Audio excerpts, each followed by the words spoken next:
Hello there, this is Rom Wills coming back at you with yet another podcast.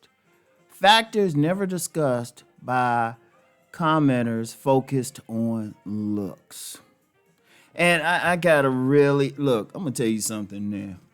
Now, people in this section call me a dating coach, but I'm a writer who's talked about relationships on a bigger level than just just a man getting a woman. I mean, I've actually been on panels with PhDs. I've given seminars in the public. I mean, have the self-improvement summits coming up where people can see me in person.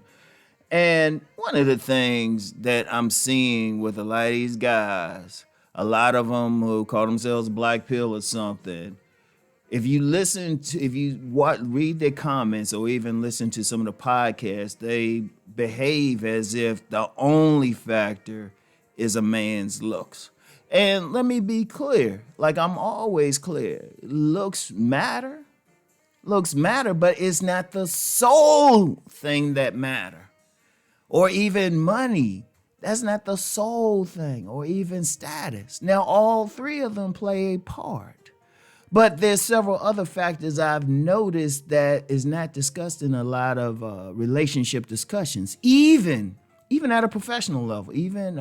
That's one thing I peeped when, dealing with academic panels and fielding questions from people in seminars. There's a lot of social factors that come into how one man gets with one woman, or one woman gets with one man, or whatever they want to do, There's a lot of factors. And it's amazing because one factor that's thrown out there a lot is hypergamy. Now, people have a general idea what it means, basically a woman moving up to a better man, but the technical meaning is a woman moving up from a lower class to a higher class of man. Just the fact that the word class is in the official dictionary, or the official definition rather, means it plays a big part in relationships when woman's looking at a man. So if she's truly practicing hypergamy, or at least trying, she's looking at that man's social class. Indeed, social class plays a big part in relationships anyway.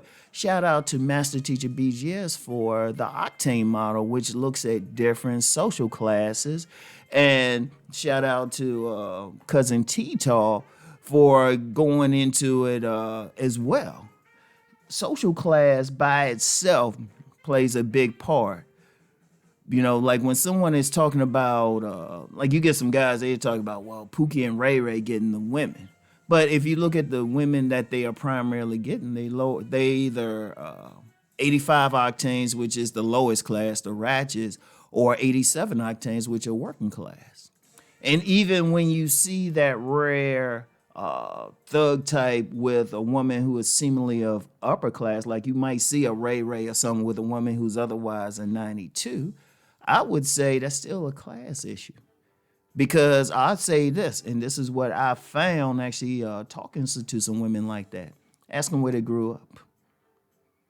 Because one thing with women, they will tend to stick with the class of man that imprinted them. Even when they try to move up, they still going to have a feeling for that guy.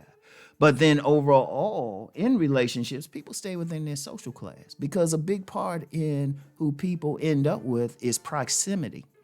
Who are they around? It ain't just somebody walk out there, they just look good or something like that, or even have the body game down. It's still, where are they at? What type of people are they encountering? Are they the type of person that go hang out at the pool hall or the art museum? That's going to make a big difference. Are they going to that bookstore? Are they the type go to the bookstore, or they like shooting a breeze or something outside the liquor store in the hood? That makes a big difference, social class. And to be honest, most men and women stay within their social class. Like true hypergamy, it usually has to be a very attractive woman, usually on some diesel level, who can move up. And That's something else that Master Teacher BGS added. The diesels are the sex workers, so they're a little bit outside of that thing. They can move up and down anyway, and then also some maybe 100 octanes, but they're very attractive. But most other women have to stay in their class. So that's a factor. Just the class is a factor. Other factors that even can break it down even further is subculture. Subculture. Like you get some guys saying, well, the guy got to be, he got to be tall. He got to have a jawline like this. It depends on the men in the particular subculture, what women will find attractive. Because one subculture that I am intimately familiar with is the growing Tantra subculture that's specifically in the black community.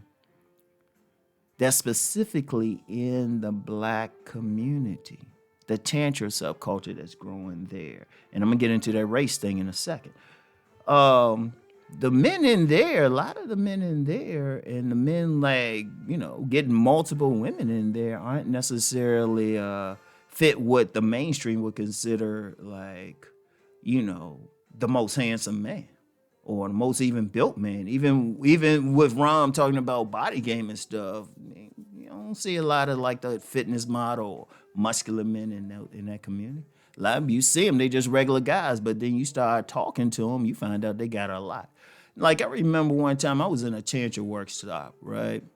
Tantra work stop. And you had some guys in there who to the outside world would look like, they would look like squares, or nerds or whatever.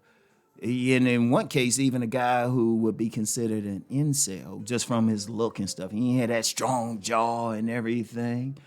But he was talking about his two women he was dealing with. But I knew where he was at. It was in that culture. And see, that plays a factor as well. Religion. And I've mentioned several times, because this one young lady's a good friend of mine. If you ain't praising your Lord and Savior Jesus Christ in a certain way, she ain't gonna find you attractive. You basically it's her, and she might even happen to listen to this. She was very good friends with this other young lady. Now the other young lady, dude had to have kind of like that hood bougie look, like that.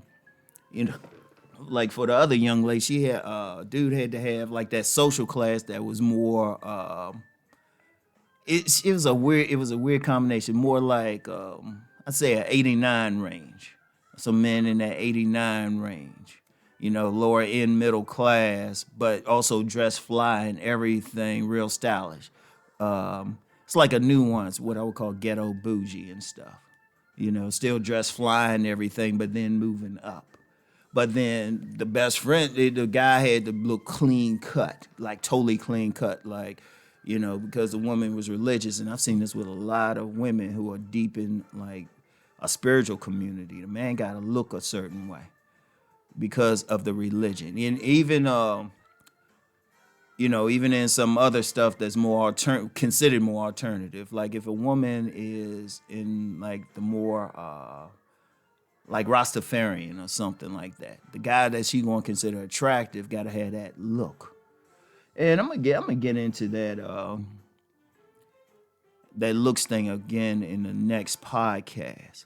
But that plays a part. And then when I mention race, see, here's one of the things nobody wants to discuss. And we just got to be real with it. There's no real, people going to see stuff through the lens of their race. Despite all the interracial couplings out here, most people stay within their race. I'm going to get some more into that in the next one as well. But the whole thing is this.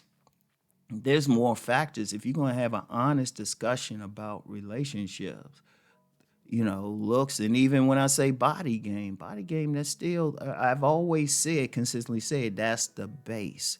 But then you still got to talk with the woman. There still got to be some other stuff. Like there's been many a woman, they'll look at a guy, they'll even say he's handsome or something. They say, oh yeah, he all right. They ain't gonna mess with him. Because they want to fit in, they want somebody to fit into their social milieu. Because see, I know y'all seen me in the car video, I be cursing, I be looking at all that, but I I basically have a 92 octane mentality. Now I've been in a poor neighborhood and everything, but starting when I was the age of 14, I was going to a private school in D.C. I was hanging around more upper class people. I was partying with at Jack and Jill parties when I was younger. And for people who know, that's like black upper class. And so those are the type of women I actually click with the fastest. I mean, I could deal with women in other classes for short term, but when I look at the women I've dealt with, for those who are familiar with black fraternities and sororities, most of the women that I click with, including my co-parent or AKA, and I've said that before, but that's the women I click with. I noticed that whenever I deal with any women who ain't on there, they like so. I'm around that type of woman. They at least friendly. They're at least friendly and like that more upper class, bougie, proper talking, as people would say, types. But that's me. And they will see me a certain way. But see, somebody else wouldn't see me the same way. See, and all this is important. And that's everybody. See, people act like class is like it's all universal. No, it's not one big lump class. Indeed, if you start looking at different classes, they're like something. Like if you get in, like in poor areas, that woman, she might skip over that guy who, got those, what people consider classic features and get that rough guy who's a fighter. Because they in a rough area, they might get harassed a lot or bothered, so they'll get that guy who will literally lay out a body. So all of those play a factor. Or, they might get that guy who got that like low-level hustle or something. Like I said, money does play a role. So somebody in a poor neighborhood or something, you got that guy, he might be a low-level drug dealer or something. Shoot, all of a sudden, he's look real good. There's always so many other factors. And you can't get past that. Because I can guarantee, anybody who don't see that, I guarantee they haven't dealt with other social classes outside of their own. I can guarantee it. So, but you got to keep that in mind, all right? So anyway, that's all I got for now. Get back with y'all. Peace and blessings.